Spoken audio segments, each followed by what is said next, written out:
Welcome to the channel, guys, and welcome back to the channel. You know what I'm saying? If you're a returning viewer, make sure you guys like, comment, and subscribe. You feel me? Because we trying to hit that 1K. We on that road to 1K. We at 782, and I can't make it without you. But today we got the Ordeal review where we go through panel by panel of the review and we give our thoughts on it. You feel me? We got me, we got chat, we vibing. You feel me? So now, I'm not gonna lie. When it said this episode contains depiction of violence that may be upsetting some users, it upsetting me. But we gonna get to that portion of the chapter. So now, like always, I said every reaction, the preview is indicative of what we're gonna be experiencing during the war. That's a way of keeping track of what we're doing, or helping us keep track of what's going on while every piece is moving individually, so that way when he comes to wrap it up, we don't miss anything. Everyone gets their time to shine. Everyone gets their proper appearance inside of season 2. And so we started off, it's crazy because we start off with Captain Ian, or Inspector Ian, Commander Ian. Hey, he's a commander to me. He's my commander. He's my commander, okay? And so he say, it goes back to him saying he's gonna cut off the head of the snake later. Then we get the result of everything. The lieutenant shooting up the flare, calling everybody to resupply. Pretty much things that took place in a previous chapter. Bada bing, bada boom. We at the current events. So the Greyhounds haven't actually resupplied just yet. However, they're still in the process of resupplying. We have what is his name? They said his name. Hindley. Wait. She says his name right here. Hindley. We have Commander Hindley, right? And I was saying that in the earlier reactions before I started doing the reviews, that Commander Hindley may actually have the battle tactics, you feel me? He just may be a war veteran, but he has the actual strategy to be able to compete in this kind of situation where you have a group of soldiers that have the TIE technology versus the entire army with the TIE technology. We're trying to see who the actual leader of those soldiers is, just basically cutting the head off the snake. That way the soldiers don't really have any means of not only providing actual cover for one another, they don't have any tactical dispositions in which they can actually get the upper hand. And in regards to their means of escape, that's actually being handled right now by Andrea as we speak. So they don't, with cutting the head off the snakes, the Titans were pretty much gone. We know with the good guys, with Commander Hindley and Inspector Ian / Commander Ian was the second in command. So even if Hindley does get defeated or die in this war, Ian would take place. You know, so that's why I call him Commander, man. You know what I'm saying? He's the GOAT, man. You feel me? And so we got the explosions. Hindley walks out the truck, just basically telling everybody we're kind of losing ground a little bit. We need your help and supply, so that way we can keep this fight pushing. And then we get, I can't think of her name because one, I'm trying with names, but the spider shorty who fought Anton, you know what I'm saying? She's the commander. They didn't know she was the commander, but we knew she was the commander. You feel me? So now, with her introduction as Fire, you can actually see that she's utilizing the talent that Val gave her, which is the ability to control the 6 different limbs, which is downward fire. Spiders have 8 legs, including the other 2. She has 8 legs. She's a complete spider now. She gets the name of the commander just hearing what the troops are saying. And so when you have the troops just coming out here just giving away knowledge, obviously it's going to be ramifications for them just giving away that knowledge. And as you can see, she begins to instantly start throwing trucks, gang, with the limbs. The limbs is not only strong, they're durable as well. You feel me? Everybody tries to protect the commander because she goes straight for Hindley, almost as if she automatically knows who that is.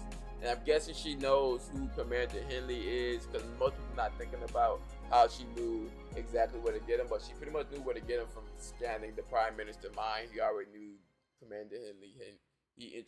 Hindley introduced the Prime Minister, if I'm not mistaken.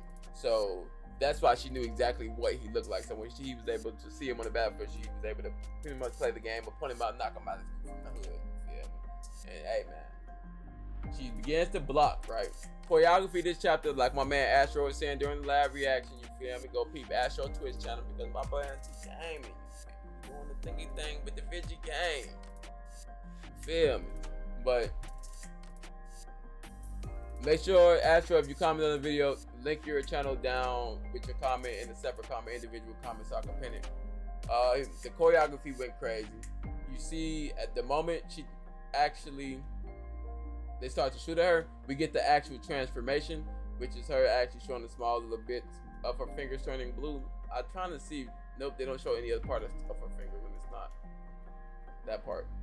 And then it begins to transform and expand, blocking everybody. Then she just starts, instead of just like scaring the soldiers, she starts just throwing the truck, giving herself more of like cover, which is actually fire.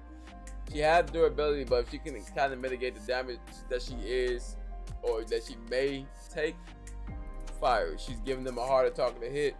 People is getting stabbed. People aim is off because they're panicking. It looks like this bullet's the only one that's going to actually hit his mark. Everybody else in this one may hit a toe, may hit the tickety. You feel me? But she jumps, bullets misses. She jumps right in front of Henley. And this was the moment where I thought Henley actually got sliced. You feel me? From the upper middle torso on down. Because that would have just put it in. And Commander Ian would have had to, you know what I'm saying, be the commander. Inspector Ian would have had to become the commander.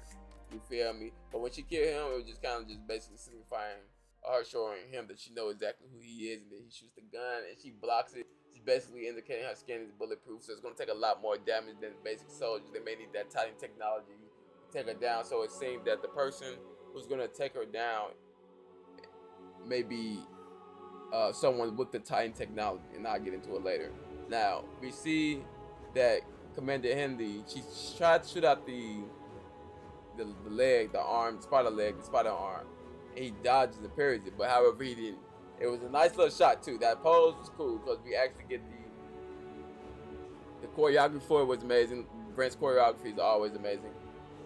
Shot of the panel of the spider leg going forward, him grabbing the sword, and then him reacting to the one leg.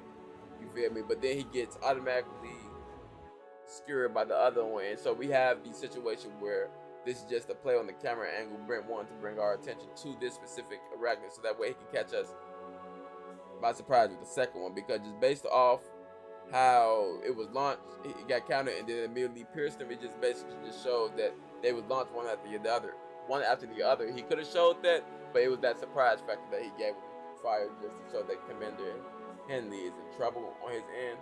And then we see the Greyhounds actually start pulling up. You know what I'm saying? I think this is the one with the revolver. No, I don't know. No, he's not the one with the revolver. The one with the revolver was darker. And he had the sauce, bro. And I think he had like his hair coming down, like, you know what I'm saying, spikes, if I'm not mistaken. You feel me? But make sure, Astro on the YouTube video, you link your Twitch channel as well. You feel me? So now, she called them Trinidadian hounds, in which they continue to lay fire, be of annoyance to her because they have that agility. They're pretty much like the super soldiers without the super. They're the elite soldiers, you feel me? He pulls out the sword, slices off 3 of the arms, so now she only has 5 arms, you feel me? Fire. You still see the emphasis on the robot legs, so now she may have more robotic attachments compared to that, and may be able to move those robots attachments. We know typically Chemios use technology to further their talents themselves, which is fire. And so, hey, we got that. So now, Commander Ian was just basically telling them to keep their footing. Everybody's on their way. And then we get this alien mixed with the Glavius from Monster Hunter type monster, you feel me? This definitely reminds me of one of the aliens actually, the Paramorphs, the Xenomorphs actually fused with the Glavius. This is what it looks like. It has no eyes. It's almost as if it goes off like vibration, you feel me? Ears are bigger. And usually with ears like this, they usually go off vibration. So that is fire. And it's also indicative of amphibians, you feel me? Obviously. But he then starts swinging his tail. That's why I say he's like the Glavius, because this is literally how the Glavius tail is. This tail naturally goes into a sword, and the Glavius actually swings it around in a circle. You feel me? So it had the pattern. So now it's just basically swinging it around, allowing the previous troops or the Titan army, I should say, Val's army to begin to advance. It looked like it's right behind them, so it could be a possibility of friendly fire. Maybe they lose control of themselves within this high talent, because we actually see they actually state that it's a shift talent. Do not fear it. You feel me? So it's not even a high, it's just a shift talent. You feel me? Say, hey man, fire. Bottom half General Grievous. Bottom half is indicative of General Grievous. You chopping right now, man. Chopping right now. So now you have Commander Ian actually telling everybody to form a line so that way they can continue to lay on fire. And then you have the Lieutenant Brandon. Okay, he has a name that is said this chapter, so I can remember it from now on. I would try to remember it from now on. I may be wrong, but I would try. But at the very least, Lieutenant pulled up, came in with the slash, took off one arm. That way you can't really grab nobody. Got grabbed with the other arm, slam.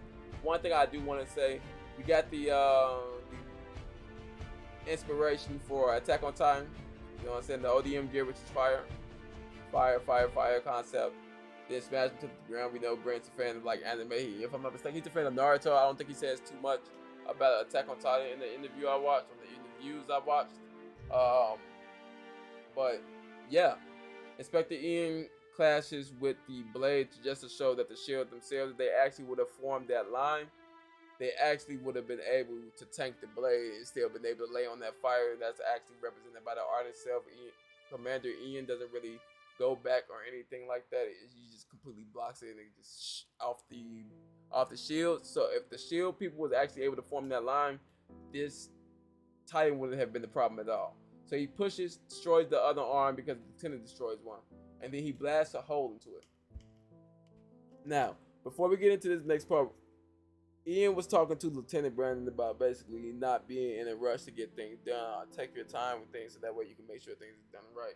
And so we actually get him not following his own advice for results and what's going on. He tells everybody to hold the line to help arrive. So he's giving everybody the order, and then him pretty much not making sure everything, like the shift talent didn't move or was done for, was unalive. He actually gets countered, and then Commander Ian loses both of his legs. We know he can probably get new legs if he survived this war, but at this current point in time, it's so early in the war, he may not be able to actually survive it. I don't know if they have too many healer talents. They probably have to take him to the back line, but he may not be able to survive it just based off the battle loss. We know he then realizes like his legs got cut off. He's not able to do anything. So the backup commander is out of it. The forward commander is damaged by Val's commander. So now the good guys actually, they pretty much lost their head. They cut Val's commander. Val's commander did his job. She led the army. They lost their head to the good guys. And the only person who now going to be able to actually do it, which would be great character development, it'll grow full story, is Lieutenant Brandon. Lieutenant Brandon has been literally not setting the pace for the Greyhound this war route. Commander Ian took more of a passive route. Lieutenant Brandon took more of an aggressive route. So the only person who can actually lead them now is Lieutenant Brandon. But Lieutenant Brandon, this is going to be the situation where either A, he's going to find out that him being too much of a rush is going to cause a ton of death. There's going to be ramifications for that. Or B, he's going to be able to take what he learned from Inspector Ian, Commander Ian, you know what I'm saying, Captain Ian, and then implement that into war that way, thus being able to beat everyone. Because now that the commander is identified, he should be able to relay that the commander is in danger, in which Lieutenant may be able to go back and fight that commander specifically while everyone else holds the line, thus not breaking the arrow formation that they have. The formation wouldn't be too much messed up because Lieutenant Brandon is not in the formation, so him being able to be the one to move would probably be the best course of action. And then we get the commander versus commander, and then we get the cleanup for the army. That'd be fire. It wouldn't be like the you know what I'm saying, the absolute end of the war. However, it allowed the soldiers to be able to move to different spots. You feel me? And thus, kind of exiting or boxing in Val's army, allowing them not to be able to escape. Because we know Val can mix his blood in with water, and he'll be able to affect that water. And we know water is just solidified snow. So when Val mixes blood in with the snow, maybe he'll be able to affect the snow through the water because blood travels through water, even though it dissipates after a while, but it still is able to travel through water. You feel me? To some degree before it dissipates. But anyway, with the end of Commander Ian, he grabbed. Okay, so he realizes that his legs got hurt. You feel me? He realizes that the shock hits him. He almost loses his grip, but when Lieutenant Brandon calls him, he grips the spear, throws it, and then that's the end of Commander Ian. Ordeal over, bro. Like I completely agree with you, Astro. Like you said, 8 out of 10 chapter. Choreography 10 out of 10. I completely agree with you. Story through the art 10 out of 10. Like always, Brent, you did your thingy thing with the penny pain. Anyway, be your boy wolphnara. Like, comment, and subscribe, man. This is the end of Commander Ian, man. I'm out.